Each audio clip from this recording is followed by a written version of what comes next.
Here I've got iPhone 11 and let me show you how to add alarm on the following device. So at the very beginning, from your home screen, you have to select the clock application, then go to the alarm tab, and now click on plus icon. Now just select the hour on which you would like to have your alarm. It can be, for example, 8:15.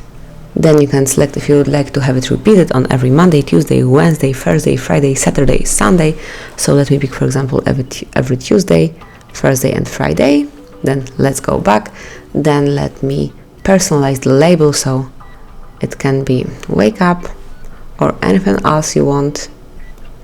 Then let's go back. As you can see, it has been already changed. Finally, let's select the sound of this alarm. So you can select one from those. You can go to classics. You can also pick none of them, but I will pick, for example, Presto. Yeah, I will not miss it, definitely not. And finally decide if you would like to have snooze option while this alarm will ring, so you can switch it off and on whenever you want to. Finally, simply click on save. And from now on every Tuesday, Thursday and Friday at 8:15, this alarm will ring. So that's basically all. This is how you can set up alarm on your device in your iPhone 11. Thank you for watching. Please subscribe our channel and leave the thumbs up.